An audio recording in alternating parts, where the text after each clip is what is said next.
Olá pessoal, eu sou Pedro Brandão, professor de língua portuguesa formado pela PUC do Rio de Janeiro. Começa agora mais uma videoaula do nosso canal Português Papo Cabeça.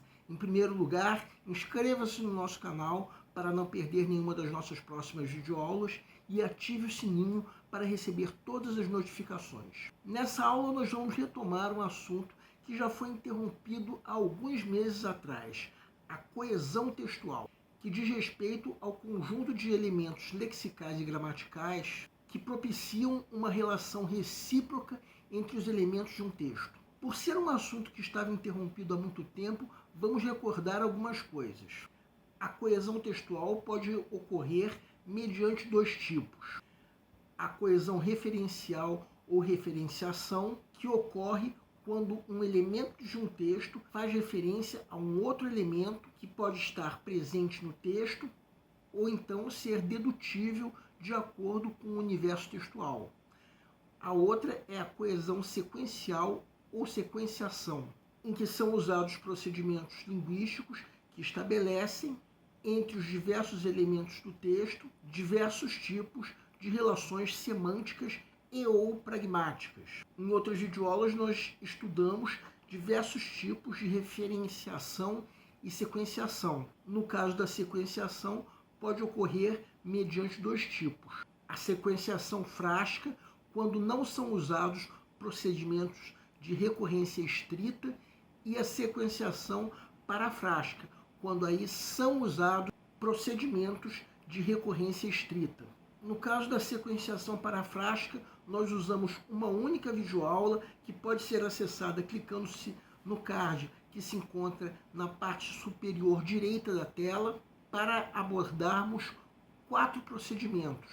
E nessa videoaula vamos abordar um quinto procedimento, a recorrência de tempos verbais. Primeiro nós vamos recordar algumas coisas sobre o assunto de conjugação verbal. Segue um quadro. Vejam esse quadro dos tempos verbais do indicativo, que nós já estudamos em outra videoaula. O modo indicativo é o modo usado quando o falante expressa uma certeza sobre um fato.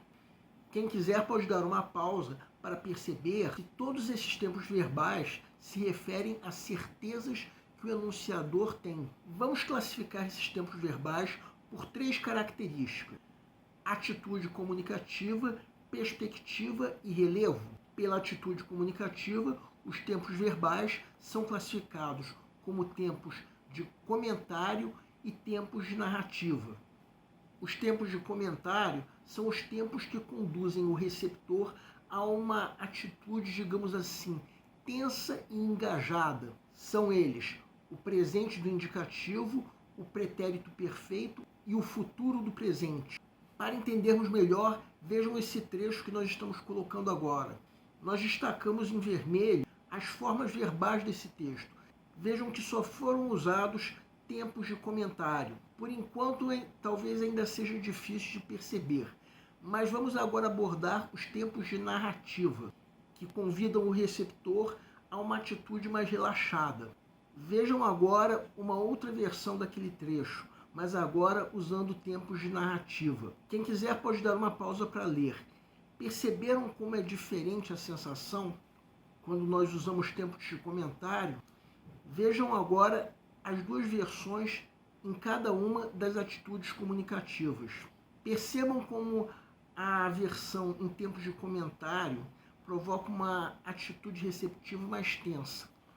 Quanto à perspectiva, os tempos verbais são classificados como tempos zero, sem perspectiva, tempos retrospectivos, ou seja, relativos ao que já aconteceu, e tempos prospectivos, relativos ao que está por acontecer.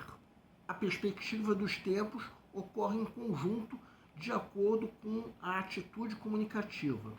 Se a atitude comunicativa for de comentário, o tempo zero será o tempo presente, o tempo retrospectivo será o pretérito perfeito e o tempo prospectivo será o futuro do presente. Então aí o que está acontecendo é o que está no tempo presente. O que aconteceu é o pretérito perfeito e o que está para acontecer é o futuro do presente. O pretérito perfeito, então, poderia ser chamado de passado do presente. Só estamos chamando isso por enquanto e rapidamente, para que vocês possam entender o uso do tempo. Mas convém dizer uma coisa: ninguém chama assim. Se ficarmos inventando vários nomes para uma única besteira, quem for fazer prova de concurso pode se enrolar.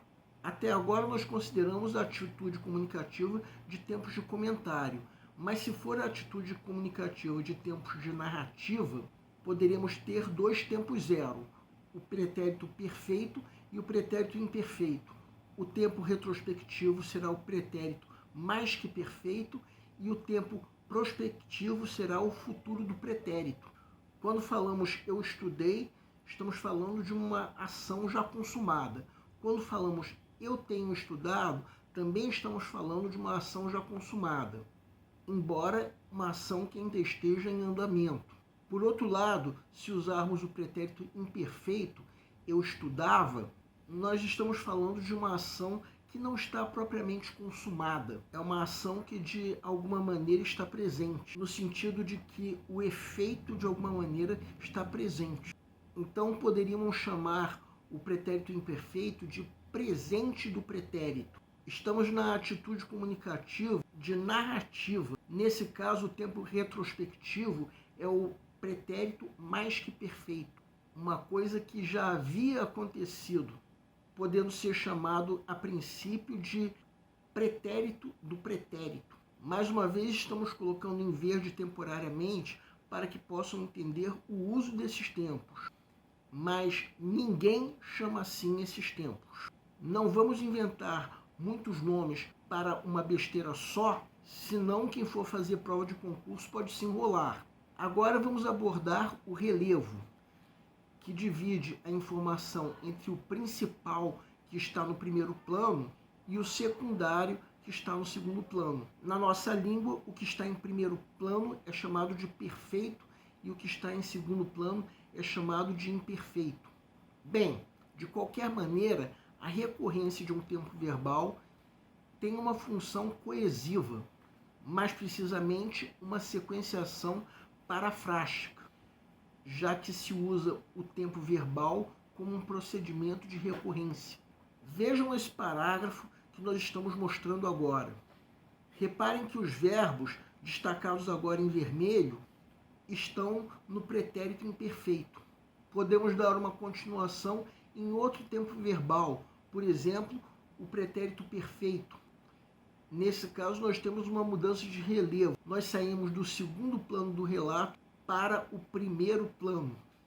Então, até o final da primeira parte, a recorrência de um tempo verbal, no caso o pretérito imperfeito, deixa claro que tudo que está dito tem uma relação entre si.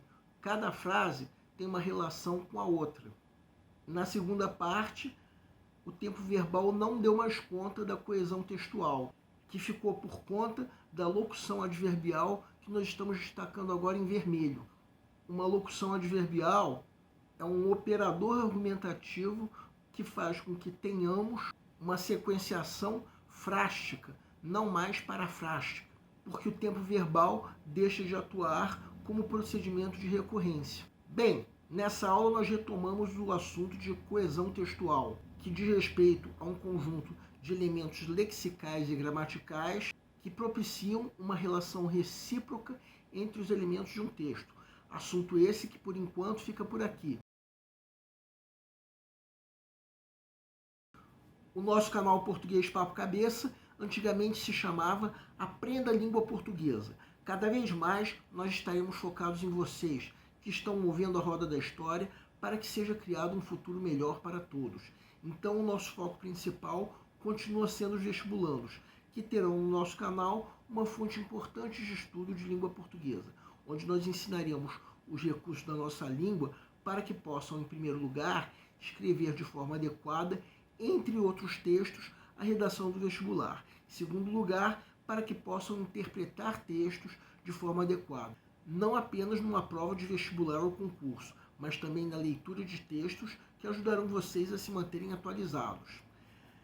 Cada vez mais nós teremos no nosso canal um Papo Cabeça. Ensinaremos nossa língua sim, mas de forma a estimular a inteligência que nasceu dentro de vocês e que precisa ser estimulada. E a missão do nosso canal é melhorar cada vez mais. Então vocês podem usar tanto o nosso e-mail quanto a nossa fanpage para fazerem qualquer comentário, elogio, crítica ou ainda reclamação sobre as nossas videoaulas. E vocês também podem usar tanto o nosso e-mail quanto a nossa fanpage para pedirem para esclarecer qualquer dúvida que vocês tenham sobre a matéria. E nós agradecemos a todos vocês que estão assistindo nossas videoaulas. Em especial, nós agradecemos a todos vocês que estão compartilhando nossas videoaulas com outras pessoas. Muito obrigado porque vocês estão ajudando nosso canal a ser feito. Pedimos ainda que deixem um like. Muito obrigado e aguardem nossa próxima aula.